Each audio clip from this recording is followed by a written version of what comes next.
worked with an organization called Conscious Transformation. I started 8 years ago, and it began with just this young man as a teacher, but he had something to say. And what I loved what he was saying was that I am a conscious creator. So I grew up atheist, so I didn't have a lot of connection to something beyond myself. But through the course of listening to this young man at the time, I thought this was a wonderful way to be empowered. And the way we did it was through the emotions and through the thoughts. Because that's what we have. That's who we are, our emotions and our thoughts. And then comes intuition. Now, this is not necessarily something you need to believe, but I just wanted to share this because I've been living this way for 8 years now and have created some pretty extraordinary things through following this thing we called intuition. So I used to believe that intuition was kind of like that magic 8-ball. You know, you shake it, you get these divine downloads, and then you know which way to go. You know, and I really did believe that. Who's believed something like that? I love this concept because this gave me the power. This put that compass in my heart. And I wanted that because I grew up in an experience in an environment where I couldn't trust a lot of people. There was a lot of things that were out of alignment going on, we'll say. I grew up in the hippie times of sex, drugs, rock and roll. You know, I lived in a kind of a commune. My dad's here. He's going to sing with me. You know, it was where boundaries were very blurry, we'll say. So all I had was I went really inside, deep inside. But I always heard this voice. I did hear a voice. And it used to come in my left side. And it was what I thought of as God. Because this voice directed me in ways that the personality me, it was opposite. It was something I wanted to do, you know, but then it would say, I wouldn't do that. So what's that? Intuition. So what, does anyone have a sense of what intuition is? You guys all have your own sense. But this way, I think it can be universal. So if you take the mind, okay, so our minds are these distracted, like we'll say, just out of control children, we'll say. Our minds are like, oh, go there, go there, go there, go there. And especially the society we live in today, there's so much distraction. But what I love is that the fact that I actually can choose where I focus my mind. And that took a lot of practice. That took a lot of training, which is what I do with this work, is every morning I do meditation. I have about an hour and a half practice that I do that brings me, anchors me into my center and has me set intention like you guys did so beautifully today in this beautiful community, what you guys do. You come in, you set an intention. What do I choose to create? So we have a mind that we can focus. We are in charge of. Each one of you is in charge of your own mind, even though sometimes it feels like we aren't. But as you train it like a muscle, you can start to ask the mind, I want you to focus here. So we take this mind of our own, we set an intention, say love, which is so beautiful here. We intend to love. So with that love, where do I focus? That's where I tell the mind, I want you to focus towards love. Let's go to this beautiful community gathering on Sunday morning. That's intuition on some level. Because I choose to expand love. So then if you say, okay, my intention's to love and to create through love, through the frequency of love, when you just say that to yourself and then you start cultivating the emotional experience of love, you're going to be directed into certain ways. For instance, I choose to come on Sundays to this gathering because it's full of love. And being with other people who have a like-minded focus is powerful. Would you guys all agree with that? So, I'm not going to choose to maybe open and watch the news about some tragedy this morning. Because I'm going to go and cultivate my love, because that love is going to expand in the field and overpower my fear or my anger. Does that make sense? So the first step is set intention and know that your mind will focus where you set your intention. And that's what all these leaders of this community do. You come together, they set intention, we set a collective intention. Okay, so then this is a tweak. I love this part, and I've been working with this a lot myself. When I set an intention, and then I see, where have I not been aligning with that? Where have I not been aligning with the intention to love? Well, I've been critical. I've been critical of the way the country is. I've been critical of the way maybe a friend of mine showed up with me. And that was anger and fear. So is that aligned with love? No. Okay, where else have I? Well, I've been watching stupid, mindless, maybe reality TV show. Is that aligned with that love? Yes or no? So what this does, when I've set an intention to develop and cultivate my intuition, it has brought my focus into doing things that I might not have done before. Does that make sense? So, for instance, this morning, I woke up and I set this intention. So I did my meditation and I cultivated this feeling of inspiration. And with that, I feel so grateful because I can educate myself. So I've been working 8 years with conscious transformation. And my teacher is kind of old-fashioned. He was a martial artist and he grew up with an Indian master, guru type of situation where they trained in the ancient ways, we'll say. If you think of the ancient way, like when you're a martial artist, or I've heard stories. I love Kung Fu. Who's ever watched that? So, sitting outside the temple door in the rain, and the master comes out and, no, go away. And you keep sitting there. Please train me. Please train me. That was me. I literally have lived a life, 8 years of being ignored by my teacher. And also showing up and traveling around the country to support humanity, to support communities with this work, my own resources, so my own time, my own talent, and my money. And so many people in my life are saying, you're crazy. Why are you working for free? But something inside me said, if I choose to create a cooperative world, a world where we share our resource, where we share our love, where we share our financial resource if we have it, and where we believe in changing this planet to where nobody goes without, then I must be that. I have to be that. I can't wait for other people to be that. Does that make sense?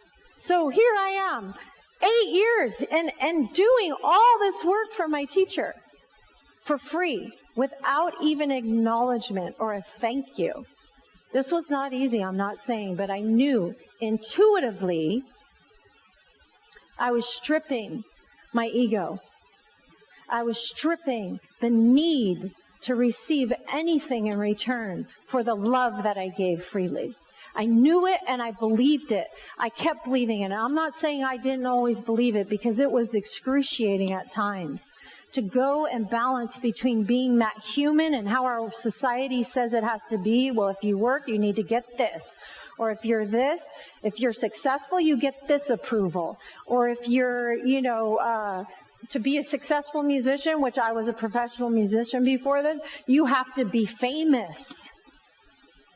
And then every time that didn't come, it was just like crushing my soul.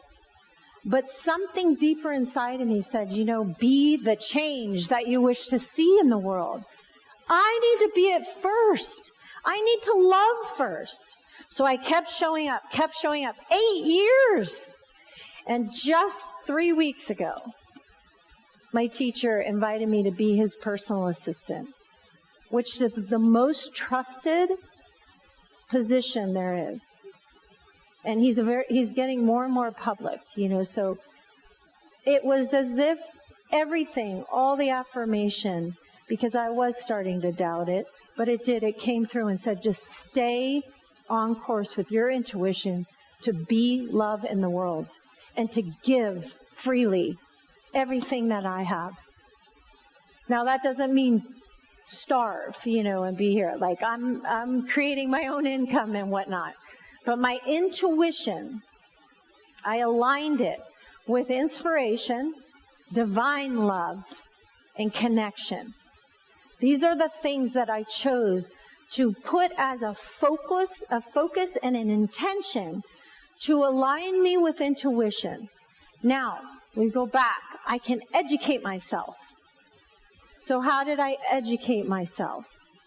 Now, if you look at each one of you, if you look at it as you have this, those old-fashioned libraries with those big ladders that you move, you have archives. Each one of you has these archives that you have created.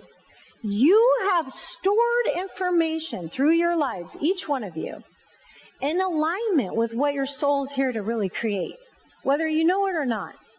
So if you look at this, if you look at intuition not as a passive experience, as you sit back and wait for this thing to give you, but if you look at it rather like, I'm an empowered creator, my intention is love, what am I going to educate myself with? Where do I line these things up? What do I choose to create? So for instance, again, I'll go back to this morning. Now I have this role with my teacher, which, by the way, I always saw in a picture form that I was going to be his right hand. I saw it 8 years ago. But I decided, just for an example, he's a public figure. He's only getting more popular. Discretion. Discretion is essential. And I'm a person that's kind of I had to blab everything out because I had I had a life where everything was hidden. There was a lot of abuse and you had to hide it, so I kind of went the other extreme where I want to tell everything. Plus I'm a Sagittarius, so that gives you some, if you know anything, they're just blabbermouths. So so I was like, I need to up-level my discretion. And I noticed the people he had around him were very secretive, and to me that ignited mistrust. So I was thinking about Obama, presidents and leaders that I actually really admire. And the ones that I admire, they're so authentic, they're present, they're upfront, but they must have a part of their life that is, that needs to be kept intact. There's a privacy to keep human. You're human. So I started researching discretion because I don't really have a lot of it. I've been an open book. And I thought, to be a trusted, right person for this leader that's becoming very public, I need to actually cultivate my discretion. So that's an example of intuition. So I started moving into researching it and found some cool information about that. And it was very good. It actually defined people who they shut their mouth, they don't say anything, and they're really uptight and closed.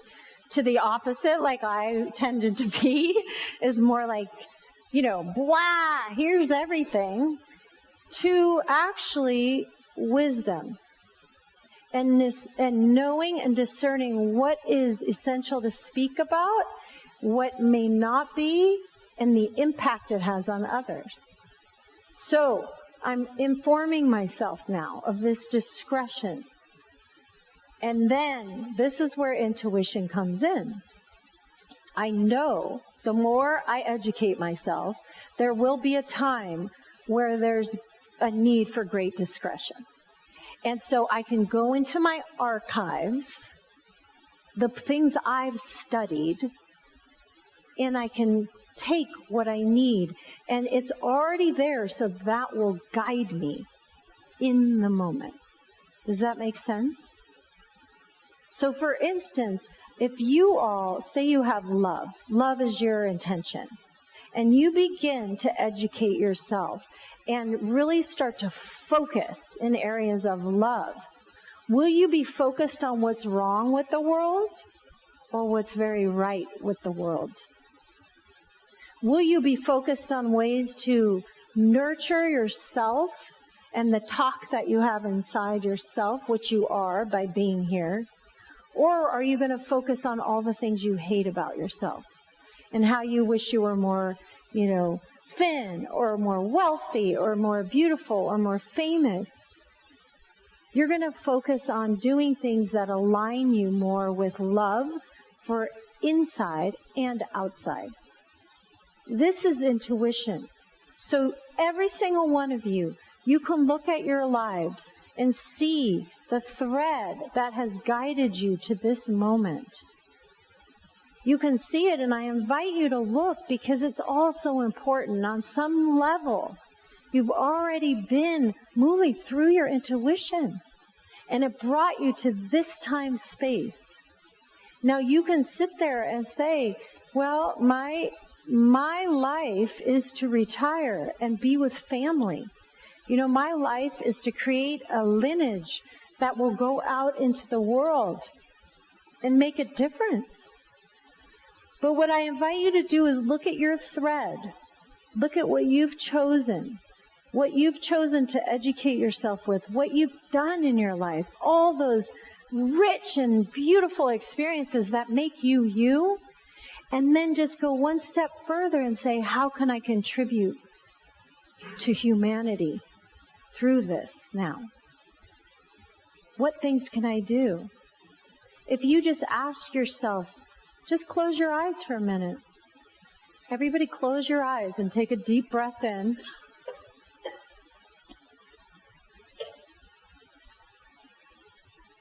And just think of your life. Just think about when you were, as far back as you can remember, who you were, your parents, your experience of life. And then move up into adolescence, high school, college years, adulthood, children, family. Move all the way through to this present moment.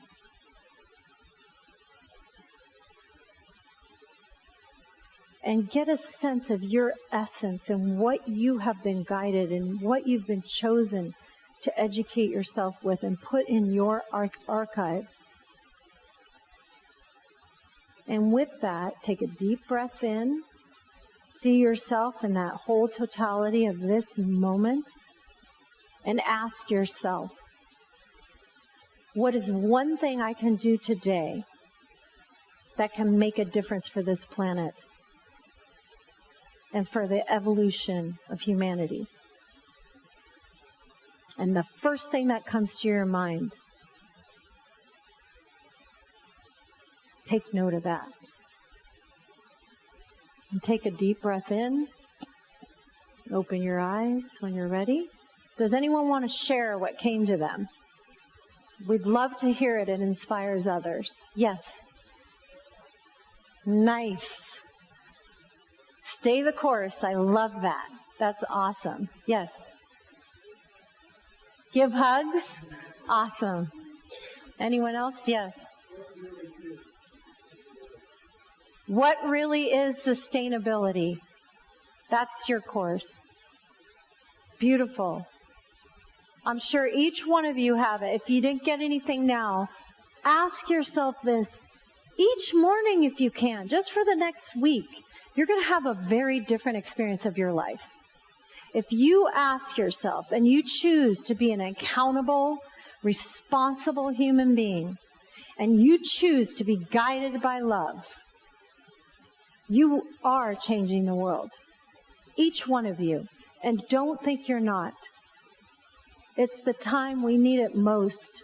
We need to be responsible, accountable, conscious creators in the world. And I choose love, and I'm here with you all, and I know you all choose love too. So that's my gift to you today. Intuition, it's through your own education.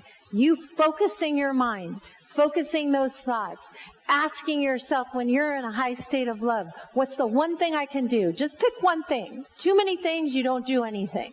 One thing is good. Just one thing right now. Stay the course. That's an awesome one. You know, that's confident. That tells me you're on track. I'm on track. Don't give up. Keep believing. Keep believing. And no matter where you are in your life, you make a difference. And I thank you all for what you've done thus far. Because I know for you to be here right now, you have truly, truly cared about the future. You care about people. You care about the earth. You wouldn't be here right now if you didn't. So I thank you. I'm so grateful for each one of you. I'm grateful to have the opportunity to share this work that I do with you. And I'm just you. I'm the same thing. My intuition just put me here for some reason, and I trust it. I trust it. So thank you all so much for all you do, and I look forward to see what you create moving forward. And I make a pact to you. I will make a difference in this world, one person at a time. All right. Thank you so much.